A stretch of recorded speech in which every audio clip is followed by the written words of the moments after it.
G'day legends, I hope you are having a fantastic day and so far you are having a brilliant week. Now legends, of course, as always, we do have a lot to go over. There won't be a video update tomorrow as I have a massive day. I'm in the city for an MRI, a few hours, and then I will see my neurosurgeon in the afternoon. So I won't have time to make a video tomorrow. But of course, tomorrow is a massive day for me. I get the results of 12 months of chemotherapy. And of course, this can decide my absolute future. Has the tumour somewhat stabilised? Has it shrunk? Has it grown? Again, we don't know. Like war, tumours are not constant or linear in their growth. So thank you for all the support I know I've already received.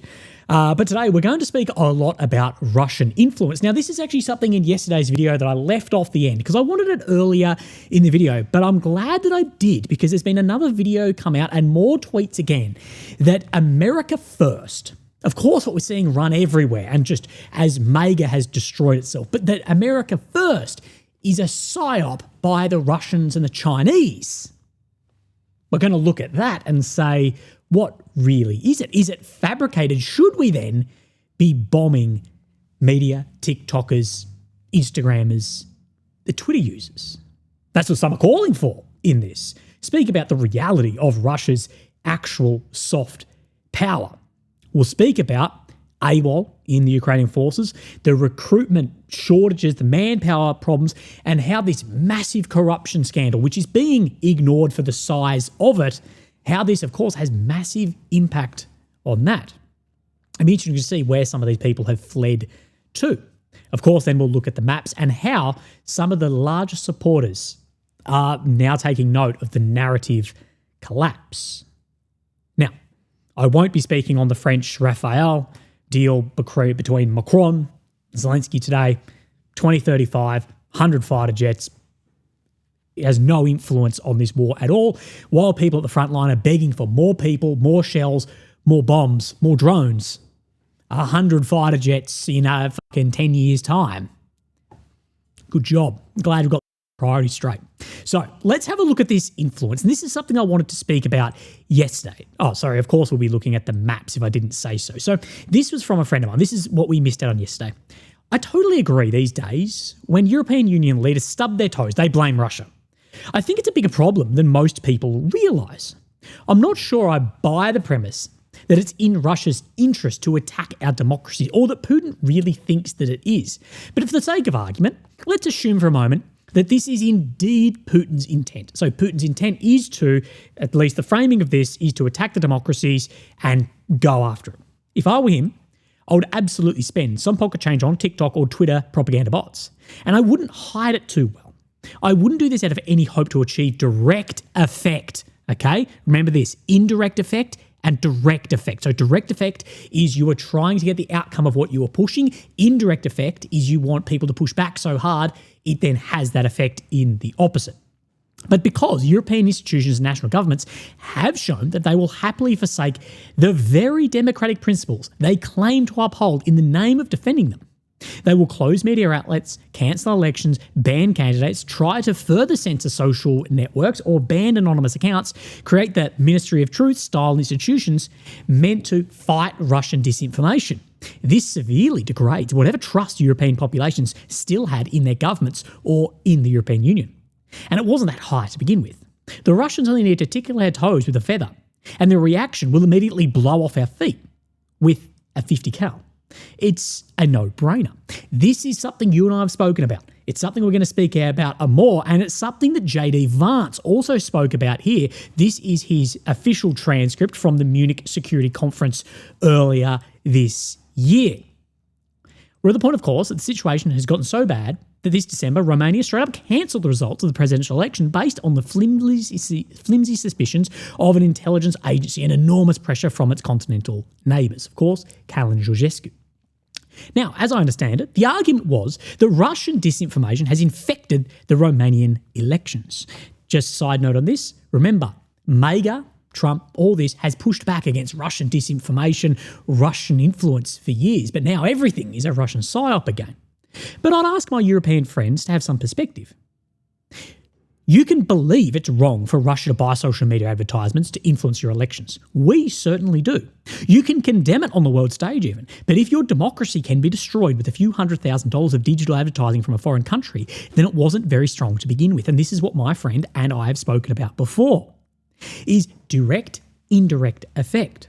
And the Russian influence on things like elections, it achieves very little direct results. People massively overestimate the actual direct results that the KGB and the Soviet Union actually had outside. It was more just further pushing people rather than swinging people. But the response to this by people means, therefore, it can have massive indirect results. So, as Vance gets at, as we've looked at, regardless of how poor the evidence has been, if there's a whiff of Russian money, or if a Russian has fast around you, you could be jailed, you could be banned, you could be censored. And this has happened in multiple European states this year alone, and also in the US. Of course, look at what occurred in the last election before this one with then Russiagate. Now, as I've previously said, this actually gives more potential than direct, because it has these operations in reverse. You throw some shady money at the candidate that you don't want, you don't hide it too well, you make it look like you want them, and voila, you have a massive result. Now, what did more damage to democracy? This is what my friend is talking about up here. What did more damage?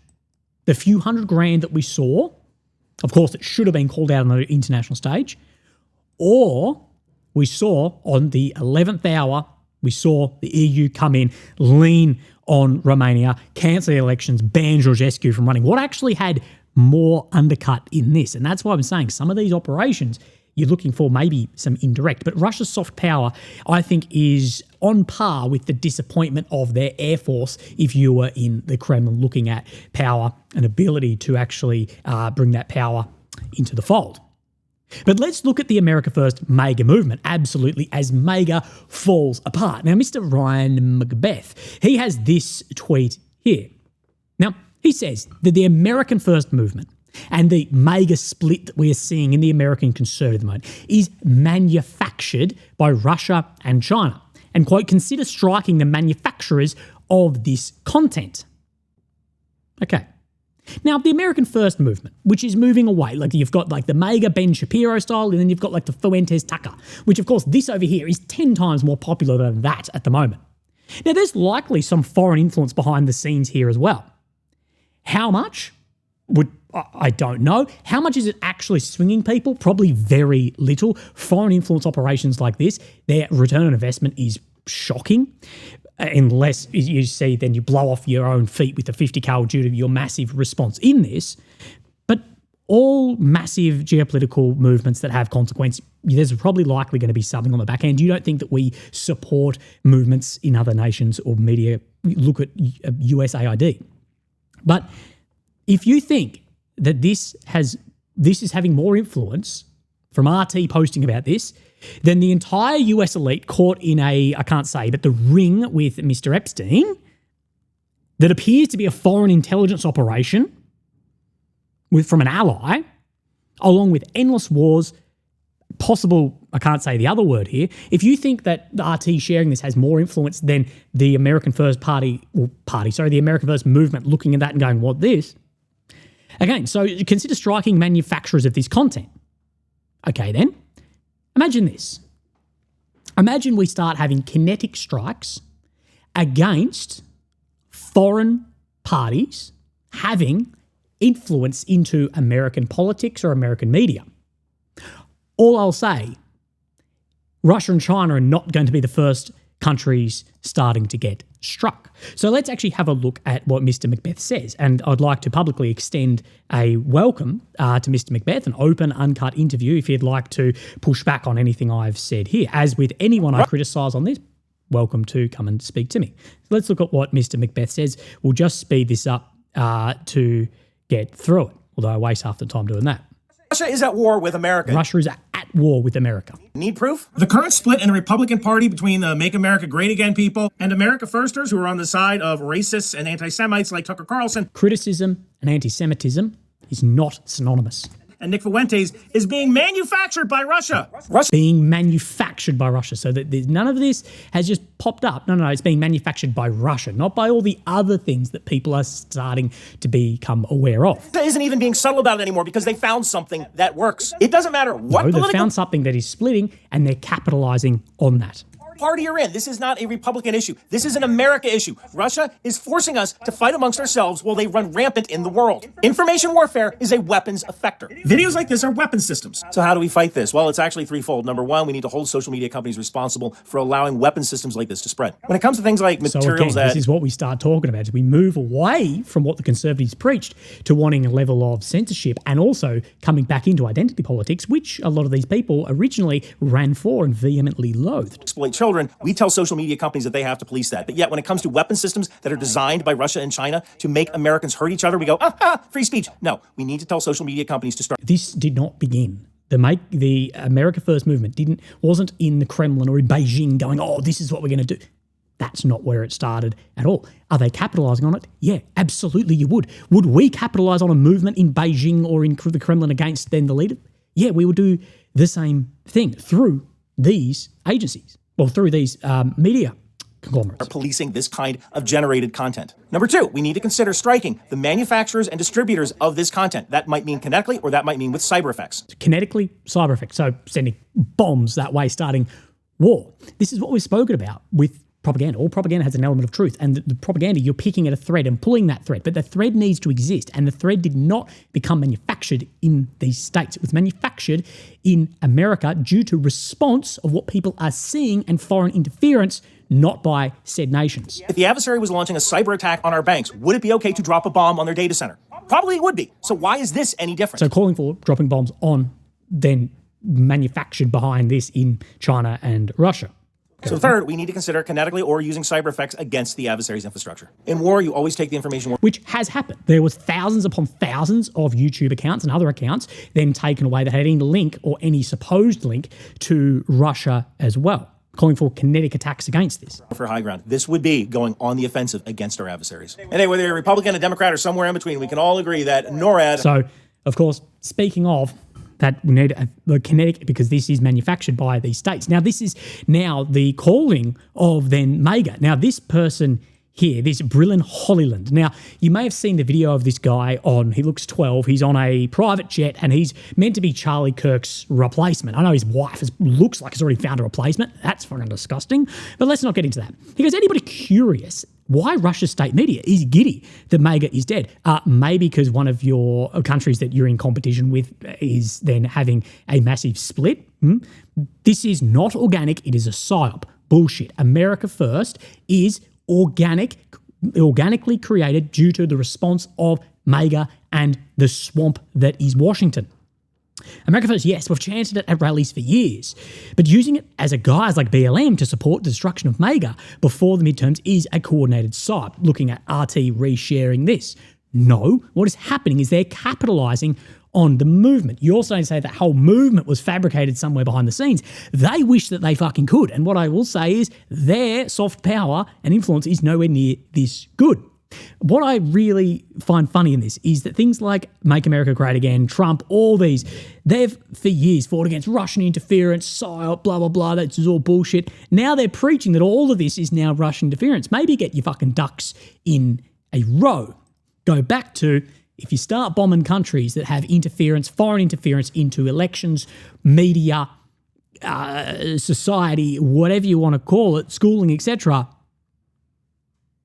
yeah, you might not be happy with where that begins. Now, I've spoken about this back in May. I said, I feel the original horsemen against identity politics, champions of facts over feelings, your Douglas Murray, your Ben Shapiro, your Dr. Peterson, have lived long enough to become the villains, falling into the very identity politics traps that they once vehemently loathed.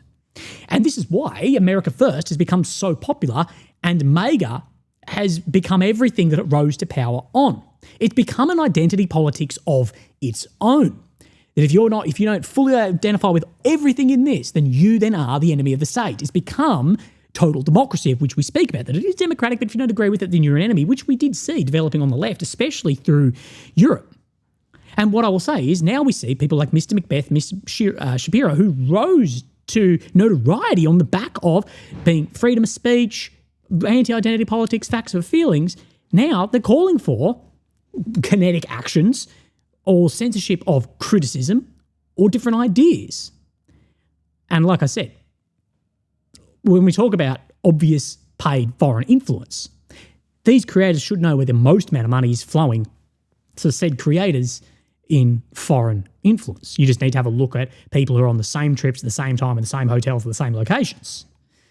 Is it this some Russian side? No. Russia and China will capitalise on this, as we would capitalise if there was an organic movement in Russia against Putin, or we saw something against Xi, we saw splitting there, we would do the same thing. I'm not saying it's right, but I'm saying this is how the world works. This is reality. This is realism.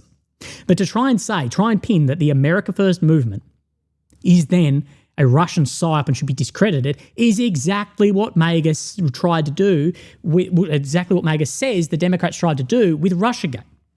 It's ridiculous. Yeah, expect anyone to capitalise on fractures. MAGA's dead. America First, the amount of power you see where like Shapiro versus someone like Fuentes or Tucker, the amount of just likes, power, all of this as well. It's going to be an interesting ride into the future. But I wanted to speak on that because that has huge impacts, not only America, but also how this is trying to be sold. It's just like how they're now calling this, instead of America First, I'm surprised they didn't use the term woke right. They used the term woke because woke, of course, the people relate to then these blue-haired, gender pronouns, whatever you'd like to call it, on the left. So they're trying to add that feeling when you see that onto these people for having different ideas. Foreign influence is everywhere. What I do think, and we've spoken about this for a long time, I think people massively overestimate some foreign influence and underestimate others. Who's influencing these? Maybe look back at who owns all of this. Look at what's going on at the moment with these files and maybe look beyond and go, this appears like an intelligence operation. It appears that way. Very much appears that way. What's happening in Washington? It's going to get fucking messy. And what do you expect countries of which we are then inadvertently at war with or in competition not to capitalise on that? I'm not saying it's right. I'm saying it's the way that it is. Now, let's have a look at this. I want to talk about AWOL corruption. We see this shared through Ukrainian media today. The situation with mobilisation of Asian in Ukraine is critical. 80% of conscripts fleeing training centres, and over time, the number of evaders may equal the size of the active army. This is People Deputy Roman Kostenko. Soon, the number, I believe, of deserters will be equal to our army. So the amount of people who have left will be equal, or AWOL, will be added to the army. And these people express their claims to those who are currently fighting. He emphasised the state is not taking sufficient measures to return these people to create conditions that would prevent their escape and encourage them to fulfil their duty. So to prevent escape from here, and with sufficient measures to return these people. Now, as I've said, I am vehemently against conscription. I think a state has to set conditions of which people want to fight and potentially would lay down their lives for the country. But if people aren't choosing this anymore, what is the choice of the state? We'll talk about this. He also says 80% are now running away from training centres and the country is doing nothing to bring them back or create conditions they're afraid to run away and do their duty. We have millions of evaders who are walking, hiding and just watching. Again, the amount of people you're going to need and amount of manpower to actually try and police this too is not going to be available. But as I said, if people are choosing not to fight, then what is the choice? There's a fantastic quote by Mr. Big Surge. It says, the diplomat is the servant of the warrior. At the end of the day, if the warriors are now no longer choosing to fight or you don't have enough of them, what then do the diplomats do? But again, why are there so many problems here too? Now, it's not only the way that we see the front line moving, but we've seen in the past few days what people have known for a long time, that Zelensky's government is corrupt all the way down to its core, even after years of war and trying to pick out some anti-corruption. Only a few months ago, what we did see was we saw Zelensky, he tried to shut down these anti-corruption agencies. What has happened in the past couple of days? Well, these agencies have found massive corruption malignantly through all of this. Now, with this, how would you feel if you were then not being asked, I probably misspoke here, but they were getting dragged off the street to go and lay down your life while these people are getting enriched further? Let's look at this. This is from Northern Provisions. Timur Mindich, a Ukrainian-Israeli businessman, has fled Ukraine to Israel just hours before the raid took place. The raid was part of an extensive anti-corruption lockdown. They found bags of money, all of this, and he was tipped off. Multi-million-dollar embezzlement kickback scandal involving Ukraine's state nuclear energy company. But there's been a lot more than this. It's in well over $100 million. The investigation took 15 months, but he was indeed the head chief, but also very close with Mr. Zelensky. Of course, Mr. Zelensky found himself in the Pandora's Papers, which spoke about embezzlement of money and avoiding taxes. So how would you feel? What I'm saying is, one, this is disgusting, but if you are then required to go and fight even against your will, think that this doesn't have a huge effect on this and that this guy was tipped off? And as the commander-in-chief, you have to take responsibility for it, especially after many, many years. Okay, let's have a look at the maps and see what is going on. Now, what I've been speaking about the last couple of days is there seems to be this huge shift in how people are seeing this war.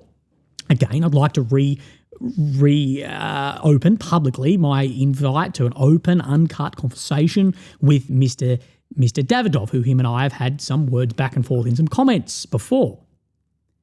But he reshares this from Mr. Shtenenko, that the defence is collapsing and Russian tanks enter Zaporizhia and Dnipro is only a matter of time, that we're heading towards a catastrophe that lead to the loss of statehood. And he then comments below, so just a quote, but I agree with that. Without army reforms, the Russians have a high chance to break through Ukrainian defence and take major cities in the next couple of years. Some say, calm down, it's only 6 months. 6 months should scare the shit out of you if you believe that. Now, what we see is these large accounts starting to have these realizations of this. Some of these have built multi-million-dollar empires on the idea of imminent Russian collapse. Now we're seeing this, and this change is going to be very, very difficult for many to swallow as well. But we're starting to see that people can now no longer ignore what was once a apparent Kremlin talking point. That things aren't looking fantastic into the future. Again, if you'd like to see how much YouTubers make, from my experience, at least, is per 1,000 views, tends to be around 3-ish USD. So you can get a good look and see the view count that people get, and you can basically get a good idea on that. For paid ads, like host-read ads, you'll get a good idea. That typically floats more around your 10 USD mark, sometimes higher, sometimes flat rate. But in everything of transparency, that's been at least my experience with it. And I'd say that me and these people sit in a very similar ad capture. So, yeah, I just thought I'd share that with you. So let's have a look at the map. So, of course, we have Ukraine Centre, the red areas occupied since red since 22, purple since 14, excuse me. Now, let's go down into the south. This is the area that concerns us the most. Now, we are not surprised to see this. What do we always talk about? When you push one way, if you push west, you need to push north and south because you need to limit your ability to get then vertically enveloped. So what Russia does here is they push this way. They need to push both north and south. Otherwise, Ukraine potentially with drones could vertically envelop their forces. Vertical envelopments not only happen on bulges like this, but they also then can occur when you have the opposite moving in. You can get vertically enveloped like this in theory. Okay, but we see this push out around Solidoki, Rivnopilia, but again, further movement on this southern front. Now, again, I don't think this is really new gains. Many maps have shown this under control for some time. But again, we continue seeing the south move and move more quickly. Let's have a look around this. Then Mr. Suryak map, he talks about Huliapol front, further movement down to the south and to the west. But he's showing down to the south is into this road across to Zeleny Hay. Now, I believe this red dot, this is Zeleny Hay right here, and further movement down here, again, cutting off some of the roads and leading into a Shovone level of envelopment. We continue, though, to see this southern front continue to grow and move. And this is where people have spoken about and people are starting to wake up to, oh no, don't worry about it, guys. Only 6 months till there's tanks in Zaporizhia. What do you mean 6 months for fucking tanks in Zaporizhia? Really? That's catastrophic.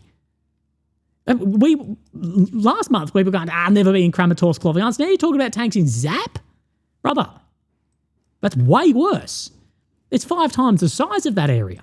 Now let's have a look to just the north of here. We have Novoaleksandrivka, and we're looking for a little place called Hay right up in here. So let's just measure this first, and then I'll give you an idea. So let's go to the red. So 6 kilometres, 5.97 on a very rough measurement there. We have a Russian flag going up here, and we see at this intersection down this road, 3 Russian flags going up again. This front line is pretty porous, but again, definitely grey zone, but we are seeing this move more and more and more as, of course, further movement into Zap Oblast and Dnipropetrovsk Oblast as well.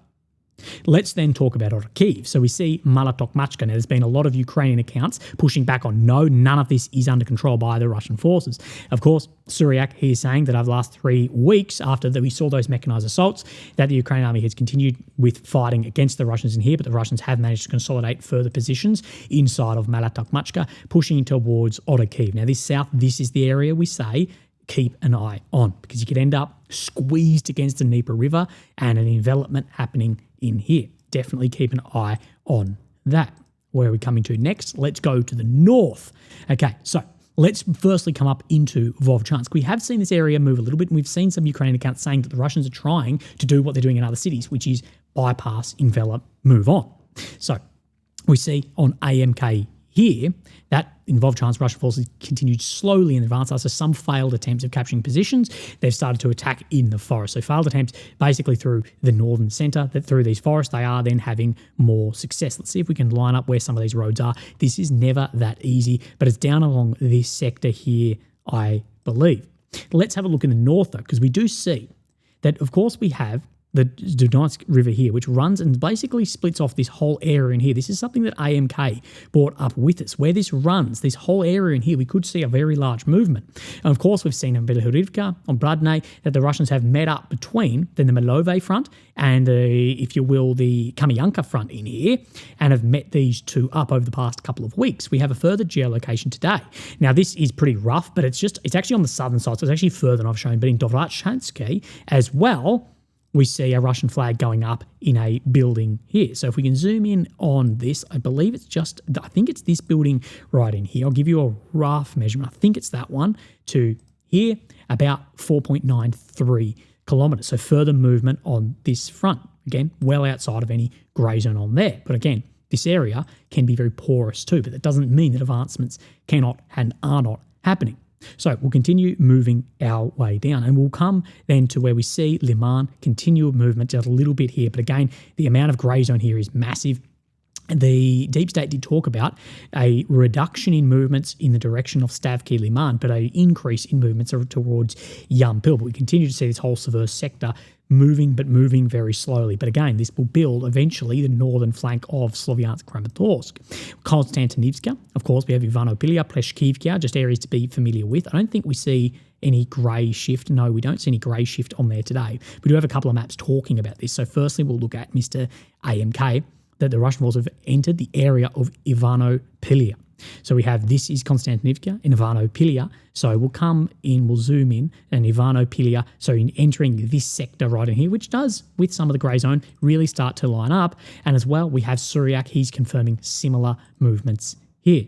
Of course, this is now shown all as grey for the Kilian book area, which other maps are showing that the Russians have captured this area up to this reservoir. Let's move our way down into then Pokrovsk. This will be our last map update. So we'll actually start on the Pokrovsk northern side. I released my video, or filmed my video, before Mr. AMK did all of his updates yesterday. In the Dobropilia direction, Ukrainian forces advanced towards Shakhovka in the north. So in the north towards Shakhovka, the best way to get an idea is see where this, I believe this is a spoil pile right here. This is said spoil pile, so in this direction, somewhat similar to this maps, but not showing this disconnection of Russian forces. But now that north is really being pushed back. And then we come to then Pokrovsk, of course, where there is a envelopment happening in here, an operational envelopment encirclement, whatever you want to call vertical envelopment, operational encirclement. Of course, people are saying they've never heard of these terms before, but claim to be analysts. Okay, but we continue to see what the movement is, both on the sector around the pig farms and then to the northwestern side of Pokrovsk, and making what we're calling like the tunnel of Pokrovsk. It went from having to exit just a pinch to having to exit more of a tunnel. And of course, this increases the saturation of Russian artillery weapon systems, including drones, fabs, everything in that, for any withdrawal out of here, but also squeezing down on that bottom area. They've consolidated new position in the dashes north of Pokrovsk, while reconnaissance forces move freely through the pig farms and Rodyanske Herashne. So again, where this shows right in here, this is where we saw that Ukrainian drone strike those Russian forces we shared on the geolog yesterday. This may suggest that Minograd is under physical siege, but Ukrainian troops continue to attempt to infiltrate the northern districts of Pokrovsk, suggesting they're dealing with a large grey area. What is confirmed is the operational encirclement of Minograd, so saying this is encircled. In the city, Ukrainian army continues to retreat to the north, while Russian forces continue to take the southern districts and have begun to enter the trenches and outskirts, confirming once again the Ukrainian collapse there. So again, what we saw yesterday was, well, we see grey zone shifting today. So of course the grey zone up to the pig farm here, which we saw that geolocation, a little bit around Minograd, but the day previous to that we saw this in here, which is showing on other maps where Russia is moving into this, not wanting to let forces disengage to withdraw out of here, but squeezing down Minograd. Like I said, these forces are now not going out through here. These forces, they're pushing back into Minograd, which is operationally encircled, but there'll be a lot more cover there. And people, as we see, a lot more Ukrainian attacks onto the northern sectors of Pokrovsk. Why? Trying to free up the desperate situation to bring a lot of forces potentially out of here. But again, it does look like the no step back policy has been in place here. And even if that policy was lifted, the ability to actually come out of here without catastrophic loss at this point is gone. How much more will be thrown at trying to recover this, though? That is the question. And this situation has been catastrophic for a long time and is growing further that way. And I believe some people are starting to see the realisation of it. Now, what I say is I have contacted a lot of people behind the scenes, public figures, etc., who have significantly different private opinions of how this war is going than the videos they make. You can call me wrong. I've been wrong plenty of times. You can call me an arse. You can call me whatever. And I've been wrong so often. But I've always said what I believe to be true at the time and the reality. And I've never taken a cent of foreign money. Not a cent ever. And I don't think that many in this space can actually say that. And I don't think many can say that they report on exactly what they see every day, rather than trying to then create a pseudo-environment of rose-coloured glasses. Even if that means that I'm a doomer. But in the situation what we're seeing now, we're seeing even the biggest supporters moving to doom. And this thing is, we've seen them do it. How far have we actually moved that way? Legends, you have a fantastic day. I'll let you know as soon as I know tomorrow, on these scans, this update, whatever. I struggle to think in 24 hours I'm going to have an update which could change the absolute trajectory of my life. Either way, I'll be here with you, legends. Look after yourselves, and I'll speak to you tomorrow. Thank you. Bye-bye.